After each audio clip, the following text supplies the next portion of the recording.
കേരളത്തിൽ കേഡർ പാർട്ടികളുണ്ട്. പ്രത്യേകിച്ച് CPIM-നെയാണ് cadre party എന്ന് എല്ലാവരും വിശേഷിപ്പിക്കുക.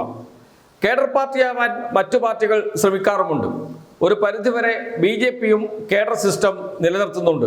BJP അല്ല, BJP-യോടൊപ്പം നിൽക്കുന്ന RSS. എന്നാൽ കോൺഗ്രസും ഒരു കേഡർ പാർട്ടിയാവാനുള്ള ശ്രമങ്ങൾ അടുത്ത കാലത്ത് നടത്തിയിരുന്നു. കോൺഗ്രസ് ഒരു സെമി കേഡർ പാർട്ടിയാകും എന്ന് പ്രഖ്യാപിച്ചത് KPCC-യുടെ മുൻ അധ്യക്ഷൻ K. സുധാകരനാണ്. സംസ്ഥാനത്ത് ഉടനീളം കോൺഗ്രസ് യൂണിറ്റ് കമ്മിറ്റികൾ രൂപീകരിക്കും. യൂണിറ്റ് കമ്മിറ്റികൾ രൂപീകരിച്ച് യൂണിറ്റുകളെ ശാക്തീകരിക്കും. 50 വീടുകൾക്ക് ഒരു യൂണിറ്റ് കമ്മിറ്റി, അതിനുശേഷം മേൽക്കമ്മിറ്റികൾ രൂപീകരിക്കും. അതോടുകൂടി സെമി കേഡർ സിസ്റ്റത്തിലേക്ക് കോൺഗ്രസ് മാറും. ഇതായിരുന്നു K. സുധാകരന്റെ സ്വപ്നമായി അവശേഷിച്ചു. ഒന്നും നടന്നില്ല. K. സുധാകരന് KPCC ഓഫീസിന്റെ പടിയിറങ്ങി പോകേണ്ടി വന്നത് നാം കണ്ടതാണ്. എന്നാൽ UDF-ൽ മറ്റൊരു സെമി കേഡർ പാർട്ടിയുണ്ട്. അത് മുസ്ലിം ലീഗാണ്. മുസ്ലിം ലീഗ് ഒരു സെമി കേഡർ പാർട്ടി എന്ന് പറയാം. മുസ്ലിം ലീഗിന്റെ നേതാക്കൾ പറയുന്നത് അതുപോലെ അനുസരിക്കുന്ന അണികളുണ്ട്. അങ്ങനെയായിരുന്നു മുസ്ലിം ലീഗ്. പാണക്കാട് തങ്ങൾ ഒരു കാര്യം പറഞ്ഞാൽ അത് ലീഗ് അണികൾക്ക് അവസാനത്തെ വാക്കാണ്. പാണക്കാട് തങ്ങൾ മാത്രമല്ല, കുഞ്ഞാലിക്കുട്ടിയായാലും മുസ്ലിം ലീഗിന്റെ ജനറൽ സെക്രട്ടറിമാരായാലും അറിയപ്പെടുന്ന മുസ്ലിം ലീഗിന്റെ നേതാക്കളാരായാലും അവർ പറയുന്നത് വേദവാക്യം പോലെ സ്വീകരിക്കുന്ന അണികളാണ് മുസ്ലിം ലീഗിന് ഉണ്ടായിരുന്നത്. എന്നാൽ അതൊക്കെ മാറി. മുസ്ലിം ലീഗ് നേതാക്കളെ തടഞ്ഞു വെക്കുക, മുസ്ലിം ലീഗ് നേതാക്കളെ മുറിയിൽ പൂട്ടിയിടുക, ഇതൊക്കെയാണ് ഇപ്പോൾ കേരളത്തിൽ നടന്നുകൊണ്ടിരിക്കുന്നത്. മലപ്പുറം ജില്ലയിൽ പോലും സംഭവമുണ്ടായി. മലപ്പുറം ജില്ലയിലെ പെരുന്തള്ളൂർ പഞ്ചായത്തിൽ ലീഗ് നേതാക്കളെ മണിക്കൂറുകളോളം തടഞ്ഞു വെച്ചു യൂത്ത് ലീഗ് നേതാക്കൾ.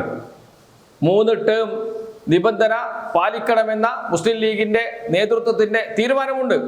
ആ തീരുമാനം പാടെ തള്ളിക്കളഞ്ഞു പഞ്ചായത്ത് കമ്മിറ്റി.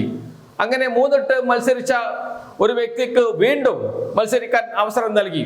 സ്വാഭാവികമായും ചോദ്യമുയർന്നു. സാധാരണഗതിയിൽ ചോദ്യമുയരാറില്ല. വേദവാക്യം മോളിൽ നിന്ന് പറഞ്ഞാൽ അനുസരിക്കുക, ഇതാണ് മുസ്ലിം ലീഗിന്റെ പരമ്പരാഗത രീതി. അത് അട്ടിമറിക്കപ്പെടുന്നു. അതിവിടെ അവസാനിക്കുന്നു. മുസ്ലിം ലീഗിലും നേതാക്കളെ ചോദ്യം ചെയ്യാൻ കഴിയുന്ന ഒരു തലമുറ വളർന്നു വരുന്നു. യൂത്ത് ലീഗാണ് തടഞ്ഞു വെച്ചത് എന്നോർക്കണം. അതിനപ്പുറം കാസർഗോഡ് ജില്ലയിലേക്ക് പോയാൽ കാസർഗോഡ് ജില്ലയിൽ പടന്നപ്പുറം പഞ്ചായത്തിൽ മുസ്ലിം ലീഗ് നേതാക്കളെ പഞ്ചായത്ത് ലീഗ് ഓഫീസിൽ പൂട്ടിയിട്ടു മണിക്കൂറുകളോളം. രാത്രി 2 മണിയോടെ മുതിർന്ന നേതാക്കളെത്തിയാണ് മോചിപ്പിച്ചത്. അവിടെയും പൂട്ടിയിട്ടത് യൂത്ത് ലീഗ് നേതാക്കളാണ്. അവിടുത്തെ പ്രശ്നം എന്താണ്? കോൺഗ്രസിന് സീറ്റ് നൽകി എന്നാണ്. 1500-ഓളം വോട്ടുണ്ട് പഞ്ചായത്തിൽ. ആ പഞ്ചായത്തിൽ 1300 വോട്ടും മുസ്ലിം ലീഗ് വോട്ടാണ്. കോൺഗ്രസിന് ഒരു വാർഡിൽ 50 വോട്ട് പോലുമില്ല. പിന്നെ എന്തിന് സീറ്റ് നൽകുന്നു കോൺഗ്രസിന്? അത് 3 സീറ്റ്. ഈ ചോദ്യമാണ് ചോദിക്കുന്നത് യൂത്ത് ലീഗ് പ്രവർത്തകർ. ചോദ്യത്തിന്റെ ശരിതെറ്റുകൾ അവിടെ നിൽക്കട്ടെ. നേതൃത്വമെടുത്ത ഒരു തീരുമാനത്തെ മുസ്ലിം ലീഗിന്റെ അണികൾ ചോദ്യം ചെയ്യുന്നു എന്നതാണ് പ്രധാനപ്പെട്ട കാര്യം. മുസ്ലിം ലീഗിൽ സംഭവിക്കാത്ത കാര്യങ്ങളാണ് സംഭവിച്ചു കൊണ്ടിരിക്കുന്നത്. അതുപോലെ തന്നെ മുസ്ലിം ലീഗിൽ നിന്ന് കൂട്ടരാജിയാണ് ഇപ്പോൾ. മുസ്ലിം ലീഗിന്റെ സംസ്ഥാന സെക്രട്ടേറിയറ്റ് അംഗം, അവരുടെ തൊഴിലാളി സംഘടനയായ STU-യുടെ സംസ്ഥാന നേതാവ്, അതിന്റെ തലപ്പത്തിരിക്കുന്ന ആൾ യു പോക്കർ രാജിവെച്ച് CPM-മായി ചേർന്ന് പ്രവർത്തിക്കാൻ തീരുമാനിച്ചത് അടുത്ത കാലത്താണ്. യു പോക്കർ മാത്രമല്ല, തിരുവമ്പാടി പഞ്ചായത്തിലെ മുസ്ലിം ലീഗ് കൂട്ടായ്മ ലീഗ് ഹൗസിൽ വെച്ചാണ് LDF-നൊപ്പം നിൽക്കാനുള്ള തീരുമാനമെടുത്തിരിക്കുന്നത്. UDF-നെ തള്ളി LDF-നോടൊപ്പം നിൽക്കുന്നു മുസ്ലിം ലീഗ് കൂട്ടായ്മ. ആലോചിച്ച് നോക്കണം. ഒരു വിഭാഗം ആളുകൾ അങ്ങനെ തന്നെ രാജിവെച്ച് പുറത്തു വരുന്ന അവസ്ഥ. മലപ്പുറം തിരൂരങ്ങാടിയിൽ സംസ്ഥാന ജനറൽ സെക്രട്ടറി PMA സലാമിന്റെ വീടുള്ള സ്ഥലത്ത് വിമത സ്ഥാനാർത്ഥി വരുന്നു എന്നത് ചെറിയ കാര്യമല്ല. നേരത്തെ തന്നെ അത് വാർത്തയായി വരികയും ചെയ്തിരുന്നു. മലപ്പുറത്ത് മണ്ഡലം പ്രവർത്തക സമിതി അംഗം അഷ്റഫ് പാറച്ചോടനും ഭാര്യ നഗരസഭ കൗൺസിലറുമായ ആമിന പാറച്ചോടനും ലീഗ് വിട്ടു. കോട്ടക്കൽ നഗരസഭയിൽ യൂത്ത് ലീഗ് മുനിസിപ്പൽ സെക്രട്ടറി തയ്യിൽ സാദിദും രാജിവെച്ചു. കളമശ്ശേരി നിയോജക മണ്ഡലം ജനറൽ സെക്രട്ടറി അബ്ദുൾ റഹീമും രാജി പ്രഖ്യാപിച്ചിട്ടുണ്ട്.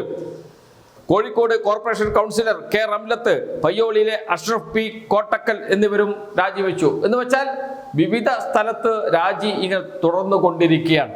ലീഗിൽ ഇതുവരെ ഇല്ലാത്ത സംഭവമാണ്.